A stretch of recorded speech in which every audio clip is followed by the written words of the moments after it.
Hey, everybody. It is 12:30, and today we are going to go beyond the diet by talking about bloating, digestion, and midsection weight gain because I know what it's like to wake up in the morning and to look in your drawer of all your pants and think, I really don't even want to try any of those on because my belly's distended, it feels hard, I don't feel well. Maybe I haven't had a bowel movement in a day or two, feeling gassy, and you just want to put on those pants that are nice and elastic so that you can try to relax. But the whole time you're kind of thinking like, oh my gosh, what is happening to my body? What is happening to my midsection? Maybe all the weight that you're gaining after 40 is really, in the middle of your body, and you want to know what's going on with that. How can I manage it? Why is this happening when I've been doing all of the right things? And I'm counting my calories, I'm eating less, I'm exercising more. I'm eating the healthy things and I'm doing the best that I can. And yet still these things are existing for you. And today I want to shed light on why those things happen and what you can do about it. So without further ado, I'm going to make sure that our live is strong and streaming into the group so you guys can get the recording. And also, if you want to join me in my Zoom room, go ahead and click that link because after the live training, I am going to take a Q&A and I'll do a little coaching and see if I can deep dive into the reasons why you might be experiencing gas, bloating, midsection weight gain, and you can start taking some action steps towards that. If you can't join me today, no problem. Inside my Facebook group, Beyond the Diet, Holistic Health and Lifestyle Support for Every Woman, we are here and you can always ask me questions by commenting on the video, on the live training, or you can DM me and let me know what you're going through, and I'm happy to help. So I know many of you feel like you might be healthy and you're still feeling bloated. Maybe you look down at your stomach and you wonder, where the heck did that come from all of a sudden? Or maybe you've tried many diets, but something hasn't changed for you. Bloating is extremely common. It's something that I dealt with for years, something that made me feel embarrassed, tough to put my pants on, tough to be proud of myself, or when I look in the mirror and being afraid of what I see. And that can really affect your self-confidence and it can affect the way that you feel about the actions you're trying to take. If nothing is working, then it's like, why should I do anything at all? I'm still bloated, my digestion is off, and I still don't feel the best version of myself. So why even bother? And this honestly goes for any woman who's on a weight release or a health journey. If your digestion is off, even if you get reflux or if you're not feeling very well, if you feel like your belly's distended, maybe you are losing weight, but digestion is still off, even if you're on a GLP-1, then this training is going to be for you because digestion is an indicator of what's going on inside the body. And the best thing that we can do is just listen to what is going on by tuning into this training and learning about what your bloating is actually telling you about what's going on in your body. Now, there's two different types of bloating. There's digestive bloating and then there's inflammatory bloating. Digestive bloating is usually like gas, fermentation going in the happening in the body, or sluggish digestion. And this can happen as a result of eating the wrong things, having food sensitivities, having a slow digestive system, like things just aren't really moving through, and that can cause bloating. The other thing that can happen is inflammatory bloating, and that's more like gut irritation, also can be from food sensitivities. It can be from hormonal shifts. So really common for us who are going through perimenopause, menopause to have hormonal shifts and have the belly bloat. There's certainly things that you can do nutritionally and lifestyle wise to help reduce that for sure. I know women who've gotten on HRT and their digestion actually got way worse because of the rise in hormone levels. So if you're feeling this, you're not alone. This training will help you reduce those symptoms and feel better and see results so that you don't have to be uncomfortable in your body anymore. Bloating is simply feedback from your body. And as I said before, all you have to do is just listen to what's going on, make some changes, and see if these changes and shifts work for you. If you're not sure where to start, drop me a comment in the comments below and let me know. I'm not sure where to start. that's fine. I will DM you or you DM me and we will figure out the place for you to start. Every single person's body is unique and different. What's going on for me and triggering gas and bloating is not going to be the same thing that's triggering for you. But I can definitely share with you guys 4 hidden causes that most of us experience so that you can start to do a bit of that detective work. Okay. So, what most people don't really understand is that digestion actually starts in the brain. And we know that because when you eat when you're rushed or when you're stressed and you're eating without thinking or you're distracted, your body doesn't digest very well. By smelling your food, being present with your food, acknowledging your food, and not being rushed when you eat your food, you're actually creating chemicals in your brain that release digestive enzymes in the body that help break down food. If you're eating in that rushed and stressed way, then you've got that rest and digest versus fight or flight response. And in that fight or flight response, that's what will end up causing gas, heaviness, and sluggish digestion because all of your energy is being used to manage that stress response instead of the energy being used to create digestive enzymes to help your food assimilate nutrients, digest in the body, and move through the digestive tract. So if you are just grabbing something on the go and you're eating it and you're like, well, I have digestive issues, that could be key for you. If you're like, I can't do it because my life is so stressful and I have to rush out the door, then you need to start doing a little self-reflection on how you're using your time, when you're waking up in the morning, when you're making time for yourself, how you can take a break, even for 10 minutes, to just look at your food, slow down with it, drop your shoulders, take a deep breath in, even like put your hands on your heart with gratitude for your food. Just acknowledging with your body that it's there can help you create those digestive enzymes so your food can digest. The second thing that I want you guys to pay attention to is your gut microbiome imbalance. So your gut microbiome imbalance, because people are prioritizing protein like there's no tomorrow, right? They're eating way less carbs and they're also actually going towards more snacks. Why? Because we're also going into this deprivation state. There's little to no fiber going on in the body. There's this idea that if we have no carbs or low carbs, it's healthy for us and we're going to lose weight. But what's ending up happening is that there's a lack of balance of nutrients in your food. And I'm not saying that we should all be going and getting a plate of pasta in order to balance out our diet. That is also not balanced, right? You need the right type of carbohydrates that are going to help with more fiber to move through the body, not refined carbohydrates or white carbohydrates. You want to try to have the ones that are higher in fiber that help move food through the body. So some examples of that might be some sweet potatoes. Healthy carbs might be wild rice.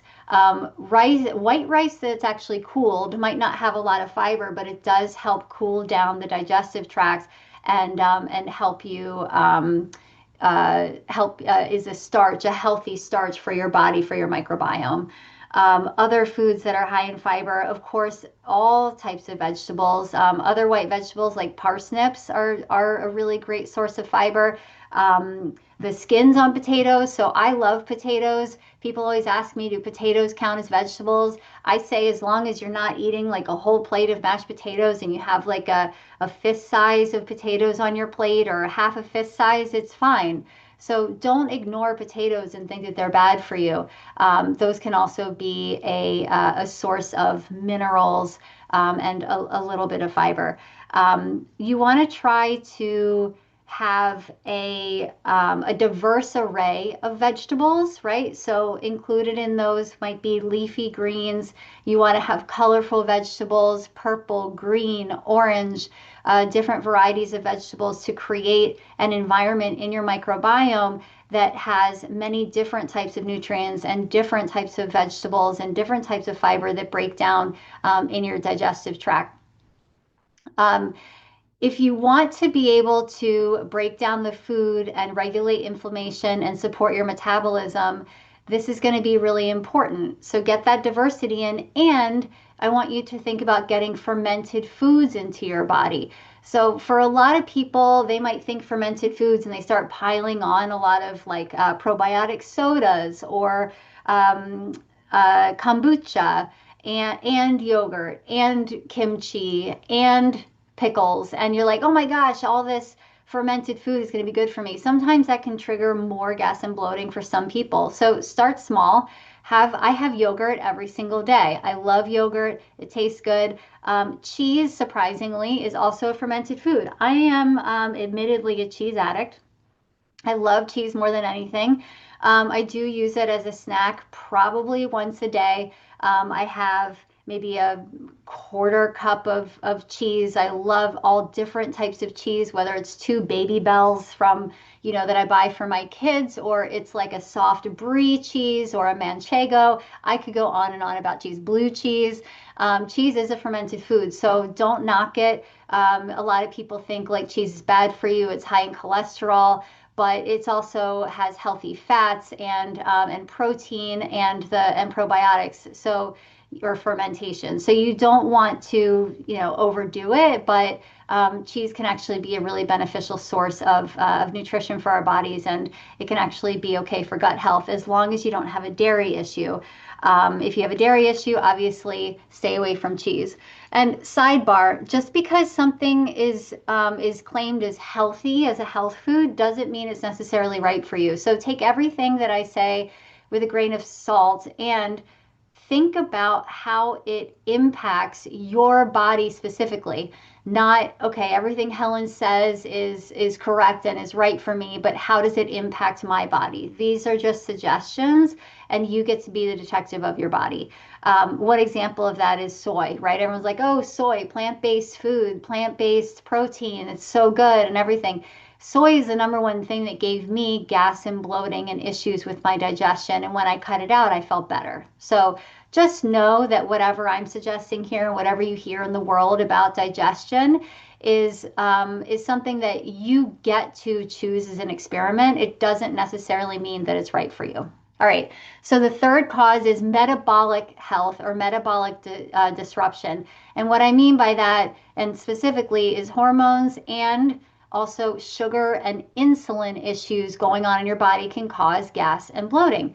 As insulin rises, your fat storage increases, particularly around the midsection.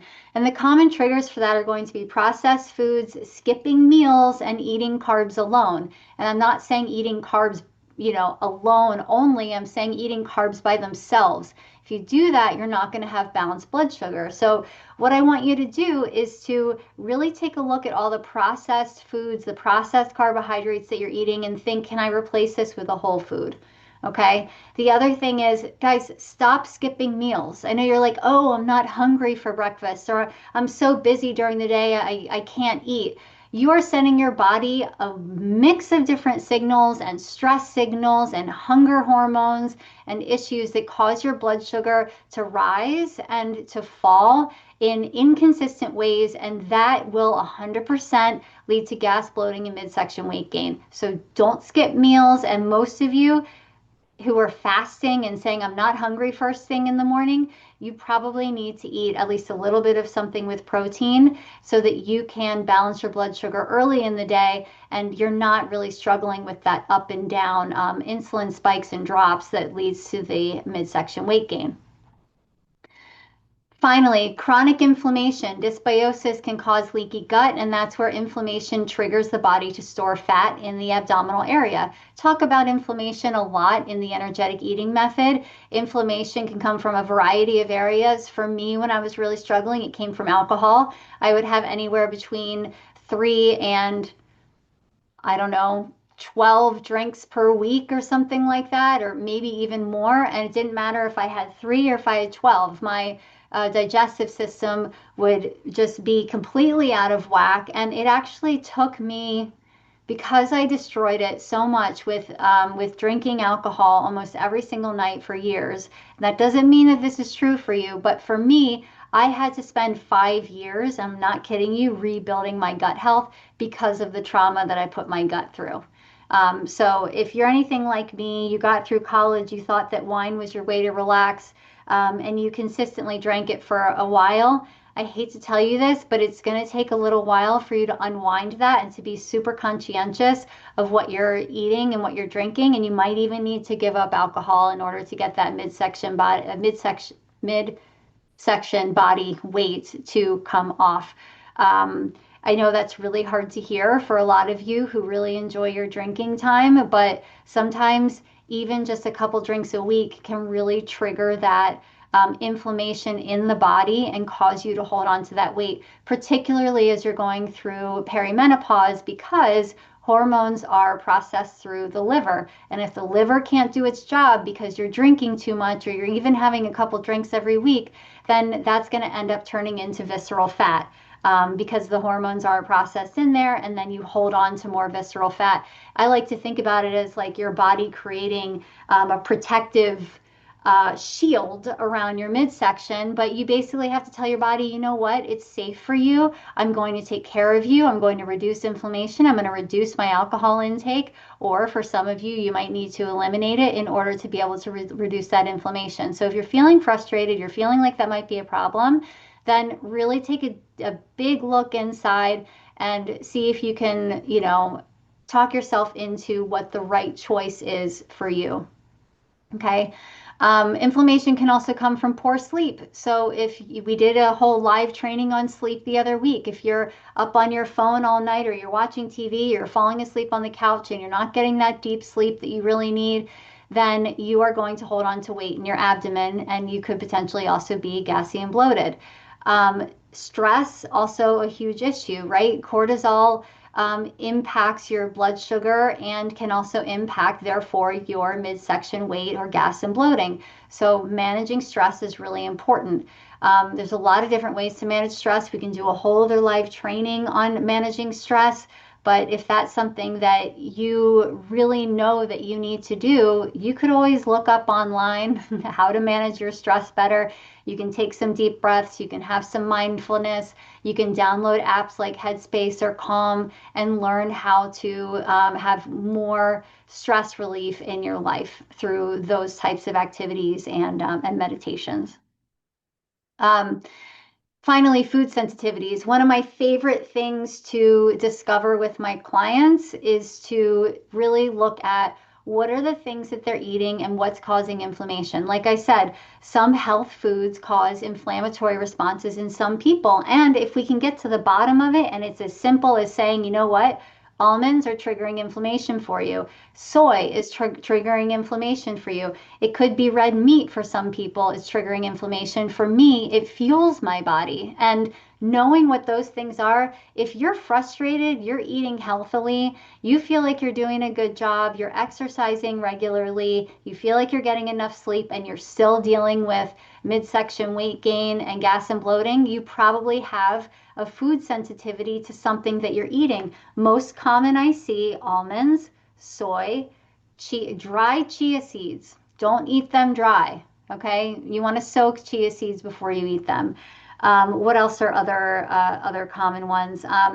Gluten-free products. They have gums like guar gum, xanthan gum, emulsifiers for that come in certain dairy products, right? So this type of stuff can trigger inflammation. Even though you think you're doing a good job, they can cause gas and bloating and, as a result, midsection weight gain. So not everything we think is healthy is actually going to be healthy for you.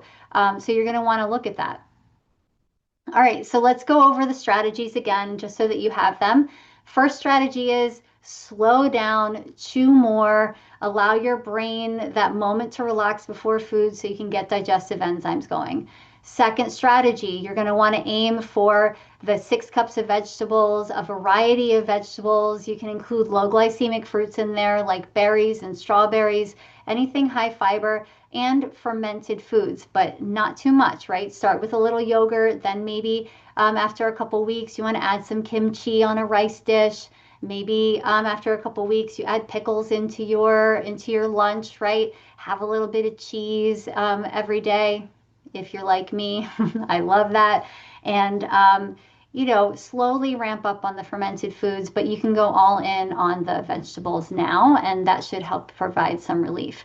And then you're going to want to balance your blood sugar, right? So instead of eating carbs by themselves, eat them with protein, eat carbs that have plenty of fiber in them. And then strategy 4, reduce inflammation. Find out what your food sensitivities are, reduce or eliminate your alcohol intake, improve your sleep, and reduce your stress, and of course, reduce, your dependency on ultra processed foods. Okay. When we talk about all this, and the reason that I share this with you isn't to give you a whole bunch of rules or restrictions. The reason I share this with you is because you have an opportunity to know how food and lifestyle makes you feel. When you can get in touch with how that makes you feel instead of following those rigid rules, then you can make decisions from an empowered place of what it is that you're going to eat and what you're going to do with your food, with your lifestyle, so that you yourself as an individual can feel good and feel confident that you'll release weight, you can do it naturally, or you can resolve your symptoms of stress in the body and digestive issues, even if you're on a GLP-1. All of the information that I provided to you today is really so that you have a guidebook or a guide video, guide podcast of what you can do to help resolve these issues in the body. And if it still feels complicated, it still feels like a puzzle, or you don't want to do it alone, you don't have to. You get to get in touch with me and I can help you. I can help you in a single session. We can work together over a period of a couple weeks. You can come in and join my group program. Anything that you want to do that would fit in your lifestyle is going to get you out of the place where you are and into a place of empowerment. But you can't stay where you are doing the same things you've always been doing. So if you want to join me, you can always DM me, or you can comment more info underneath of this video so that I can get you to the right place and we can make sure that you resolve these issues, these symptoms of stress in the body that are keeping you in that inflammatory state. All right, if this resonated with you, give me a thumbs up, give me a heart. I would love to hear from you. And I hope you guys have a wonderful day. It's Thursday. I hope you have a wonderful weekend if I don't get to talk to you tomorrow. And I hope you enjoyed today's training. All right, take care.